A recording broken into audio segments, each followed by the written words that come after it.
Hello दोस्तों, आज का मेरा टॉपिक है लिगेंड आईपीएससी का। लिगेंड, ठीक है। Ligand IPSC, ligand IPSC, ligand IPSC.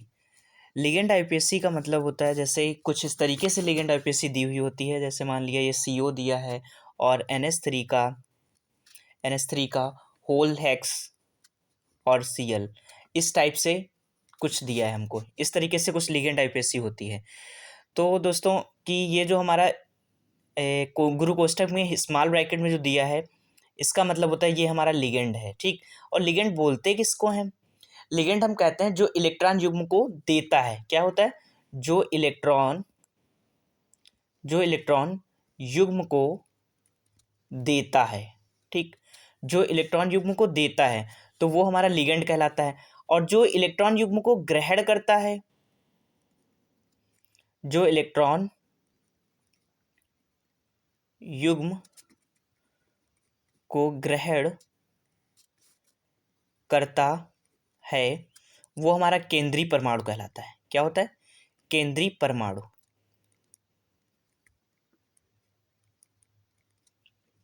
केंद्रीय परमाणु कहलाता है, ठीक।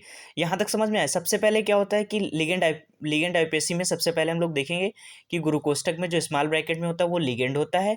और लिगेंड बोलते किसको हैं? जो इलेक्ट्रॉन युग्म को देता है, ठीक है, वो लिगेंड कहलाता है। और जो इलेक्ट्रॉन युग्म को ग्रहण करता है वो केंद्रीय परमाणु कहलाता है, ठीक। अब हम बनाएंगे कैसे इसको? लिगेंड आईपीएससी कैसे नेम देंगे? तो सबसे पहले एक स्टेप होता है। तो स्टेप में क्या होता है कि सबसे पहले हम लिगेंड लिखते हैं। क्या लिखते हैं? सबसे पहले हम लिगेंड लिखते हैं। लिगेंड लिखेंगे, उसके बाद केंद्रीय परमाणु लिखेंगे। केंद्रीय परमाणु, केंद्रीय परमाणु के बाद में हम ओएस का मतलब होता है ऑक्सीकरण अवस्था। ऑक्सीकरण अवस्था, ठीक। उसके बाद लिखेंगे ऋणायन वाला आयन, जो भी होगा ऋणायन जो दिया होगा वो हम लिखेंगे, ठीक।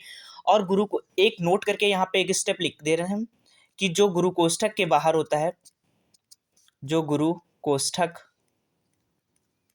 के बाहर होता है उसकी संख्या नहीं बताते हैं, उसकी संख्या नहीं बताते हैं, ठीक।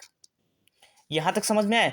तो सबसे पहले हम इसकी आईपीएससी बनाएंगे तो कैसे बनाएंगे? सबसे पहले हम लोग लिगेंड लिखेंगे। लिगेंड कौन सा है? हमारा NH3 है। तो NH3 को लिगेंड आईपीएससी में हम लोग बोलते हैं एमीन। क्या बोलते हैं? एमीन। और ये है कितनी? 6 अमीन। 6 को हम लिखते हैं हेक्सा। तो सबसे पहले हम देखेंगे कि गुरु कोष्ठक जो है हमारा, उस पर धनात्मक चार्ज है या ऋणात्मक चार्ज है। तो सबसे पहले हम देखेंगे कि ये जो हमारा सीएल बाहर है, तो सीएल भाई साहब के ऊपर तो माइनस चार्ज होता है, तो ये गुरु कोष्ठक के अंदर होगा, तो ऑब्वियस सी बात है कि इस पे धनात्मक चार्ज होगा, ठीक। तो सबसे पहले हम लिखेंगे धनात्मक वाला ही।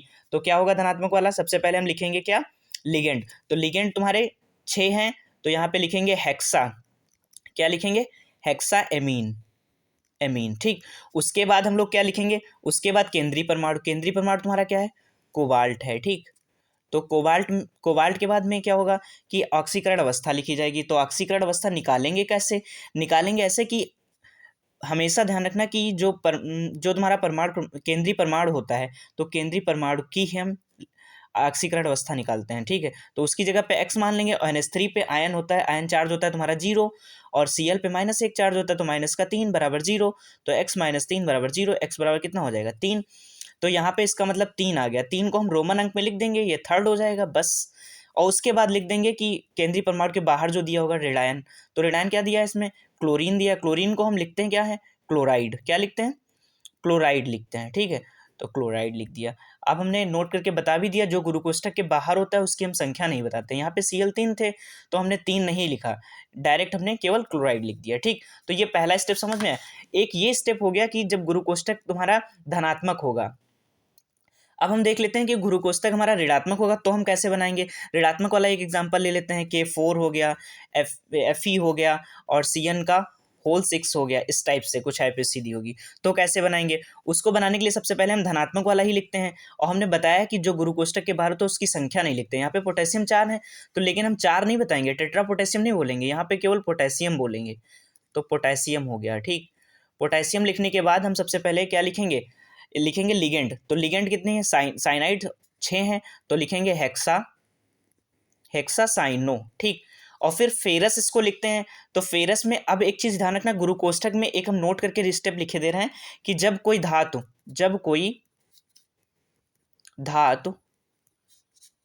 गुरु कोष्ठक में ऋणायन होगी तो उसमें ATE जोड़ देंगे, 8 जोड़ देंगे। क्या जोड़ देंगे? 8 जोड़ देंगे। ठीक, यहां तक समझ में आया? तो ये पोटेशियम हेक्सासाइनो हो गया। तो इसको लिखेंगे कैसे? पोटेशियम हेक्सासाइनो, और फिर क्या लिखेंगे? फेरेट। क्या लिखेंगे इसको? फेरस बोलते हैं। इसमें ATE जोड़ देंगे तो फेरेट हो जाएगा। क्या हो जाएगा? फेरेट। अब इसमें इसका हम वो निकालेंगे ऑक्सीकरण अवस्था। तो पोटेशियम पे कितना चार्ज होता है? पोटेशियम पे 1 चार्ज होता है, 4 मॉलिक्यूल हैं, 4 हो जाएगा। और यहाँ पे केंद्रीय परमाणु की जगह पे x मान लेंगे। साइनाइड पे कितना चार्ज होता है? -1 चार्ज होता है, तो -6 बराबर 0। तो x माइनस का 2 बराबर 0, x बराबर कितना आ जाएगा? 2 आ जाएगा। ठीक, तो यहाँ पे हम क्या लिख देंगे? सेकंड। रोमन अंक में लिख देंगे क्या? सेकंड। तो ये स्टेप हो गया। अब यहाँ तक तो हमको समझ में आ गया। एक लिगेंड दिया है हमारा गुरु कोष्ठक में तो हम लोग बना लेंगे, लेकिन अगर बाय द वे की डबल लिगेंड पूछ लिए गए तो कैसे बनाएंगे?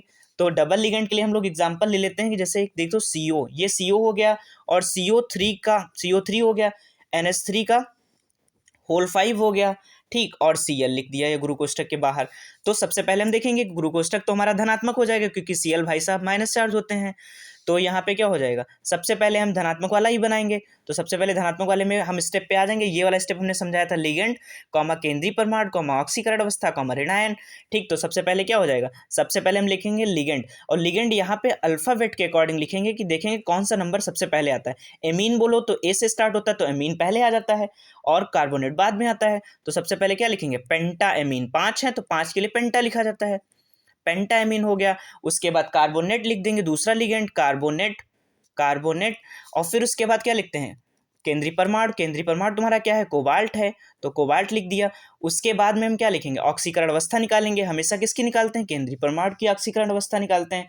तो उसमें देखेंगे कोबाल्ट की जगह पे 2x रख देंगे, और CO3 पे कितना चार्ज होता है? -2 चार्ज होता है। ठीक, और NH3 पे 0 चार्ज होता है, एमीन पे 0 की 5 से गुणा करेंगे 0 हो जाएगा, माइनस का 1 चार्ज इस पे होता है, तो माइनस माइनस प्लस, तो माइनस का 3 हो जाएगा बराबर 0। x बराबर कितना हो जाएगा? 3। तो यहाँ पे क्या लिख देंगे? थर्ड लिख देंगे बस, रोमन अंक में। समझ में आया भाई साहब? फिर उसके बाद देखो, उसके बाद सेकंड स्टेप हम ले लेते हैं। यदि गुरु कोष्ठक में हमारा ऋणात्मक है तो कैसे बनाएंगे? ऋणात्मक वाला एक ले लेते हैं। जैसे यहाँ पे K4 हो गया, और CO हो गया, और Cn का होल 5 NO2 दे दिया। ठीक, तो कैसे हम बनाएंगे इसको देखते हैं। तो पोटेशियम पे कितना चार्ज है? पोटेशियम पे तो हमारा पोटेशियम जो है वो उस पर धनात्मक होता है, तो ये गुरु कोष्ठक जो होगा वो क्या होगा? ऑब्वियस सी बात है, ऋणात्मक होगा। तो पोटेशियम सबसे पहले धनात्मक वाला ही लिखा जाएगा, तो यहाँ पे पोटेशियम क्या लिखेंगे? पोटेशियम। और हमने बताया था कि जो गुरु कोष्ठक के बाहर होगा उसकी हम संख्या नहीं बताएंगे। यहाँ पे टेट्रा पोटेशियम, लेकिन यहाँ पे हम क्या केवल पोटेशियम लिखेंगे। ठीक, उसके बाद हम लिखेंगे क्या? धनात्मक वाला। तो धनात्मक वाला कैसे लिखेंगे? सबसे पहले लिगेंड लिखेंगे। अब नाइट्रेट है, ये साइनो है, तो सबसे पहले क्या आएगा?